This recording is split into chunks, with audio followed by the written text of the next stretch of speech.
శాసనసభ్యులుగా ఆయన ఎన్నుకుంటే bus photo తీసుకున్నా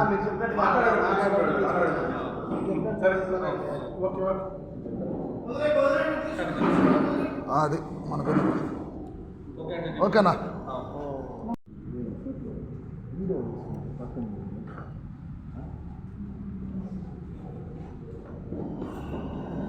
ప్రభాకర్ రెడ్డి గారు ఎక్కడికి పోరు. ప్రభాకర్ రెడ్డి గారు రూరల్లోనే పోటీ చేస్తున్నారు. ప్రభాకర్ రెడ్డి గారు రూరల్ పోటీని ప్రజలందరూ కూడా నిర్ణయించారు. ఆయన గెలుపుని కూడా నిర్ణయించారు.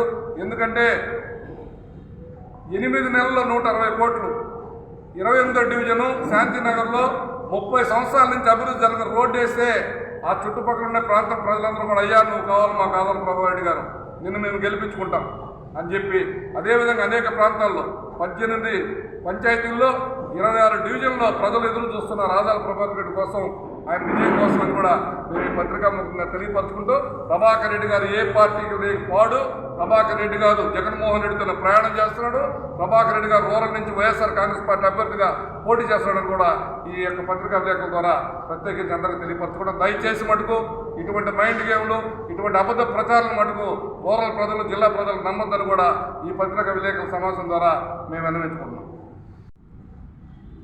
నిన్నటి రోజున ఓ పత్రికా ఛానల్లో ఆదాల ప్రభాకర్ రెడ్డి గారు పార్టీ మారుతున్నారు, ఇప్పుడే లోకేష్ బాబుని కలిశారు, ఇప్పుడే మేము చూసామని అన్నారు. సహజంగా ఎవరైనా ఒక చిన్న విషయాన్ని ఆలోచించాలా. ఆదాల ప్రభాకర్ రెడ్డి గారు మరి లోకేష్ బాబుని, అంటే దరిద్రం ఏంటంటే ఆ దరిద్రం లోకేష్ బాబుని కలిశారని చెప్పి పత్రికల్లో వేశారు. ఇది మీడియా ఛానల్. ఇంతకన్నా దరిద్రం ఇంకోటి ఉండదు. ఎందుకంటే లోకేష్ బాబుని కలవడం ఏంటి, ఆయన పాదయాత్ర చేసినప్పటి నుండి ఇప్పటికీ కనుమరుగైపోయాడు, పార్టీలు ఎక్కడ కూడా కనబడట్లా. మరి అటువంటి వ్యక్తిని కలిశారని చెప్పి తన సొంత ప్రయోజనాల కోసం ఓ టీవీ ఛానల్, ఆ అబ్బాయి కూడా పాపం నిన్నటి మొన్నటి దాకా ఏదో ఛానల్లో కూడా పనిచేసి ఇప్పుడు దినకర్ రాజు వాడు మహాన్యూస్కి ఛానల్కి బ్యూరో స్టాఫ్ అంట. మరి ఈ యొక్క బ్లాక్మెయిల్ రాజకీయం, తమ్ముడు దినకర్ రాజు నువ్వు చేసేటటువంటి ఈ బ్లాక్మెయిల్ రాజకీయాలు మాకందరికీ తెలుసు. ఇంకో విషయం, నీ సొంత యొక్క ఫ్యామిలీ విషయాలు ఎత్తుకుంటే కూడా నువ్వు పిల్లలు మార్చినట్టు మా పెద్దలు ఆదాల ప్రభాకర్ రెడ్డి పార్టీలు మార్చే అలవాటు లేదు, ఖచ్చితంగా చెప్తున్నా. రెండోది, ఆంధ్రప్రదేశ్ రాష్ట్రానికి వైఎస్ జగన్మోహన్ రెడ్డి గారు మళ్ళీ రెండోసారి ముఖ్యమంత్రి అవ్వడం ఎంత నిజమో, ఉదయాన్నే తూర్పున సూర్యుడు ఉదయించడం ఎంత నిజమో, నెల్లూరు రూరల్ నియోజకవర్గంలో ఆదాల ప్రభాకర్ రెడ్డి గారు పోటీ చేయడం అంతే నిజమని చెప్పి మీకు తెలియజేస్తున్నా. పోటీ చేయడమే కాకుండా రూరల్ నియోజకవర్గంలో అత్యధిక భారీ మెజార్టీతో గెలవడం ఖాయం అని చెప్పి మేము తెలియజేస్తున్నాం.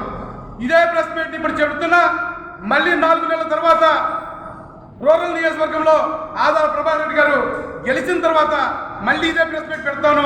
కొంతమంది కుక్కలు ఈ యొక్క రూరల్ నియోజకవర్గంలో ఆదాల ప్రభాకర్ రెడ్డి గారి గెలుపు ఖాయమైన తర్వాత ఈ యొక్క గెలుపుని ఎలా అడ్డుకోవాలా, ఎలాంటి నీచమైన ప్రవర్తనలతో అతను బయటికి పంపించేయాలా, జనాభాలో ఎటువంటి అపనందలు వేయాలా, జనాభాలో కన్ఫ్యూజన్ తీసుకురావాలని చెప్పి ఈ కొంతమంది కుక్కలు ప్రయత్నం చేస్తున్నారు. ఈ కుక్కలందరికీ కూడా సమాధానం 4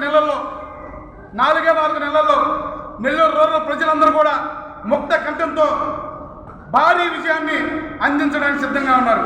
అదే కాదు, మళ్ళీ తెలియజేస్తున్నా, కొంతమందికి గుర్తు చేస్తున్నా, ఎవరైతే రూరల్ నియోజకవర్గంలో తెలుగుదేశం పార్టీ తరఫున పోటీ చేస్తున్నారో వాళ్ళ కుటుంబ సభ్యులు రూరల్ నియోజకవర్గంలో విస్తృత స్థాయిలో పర్యటన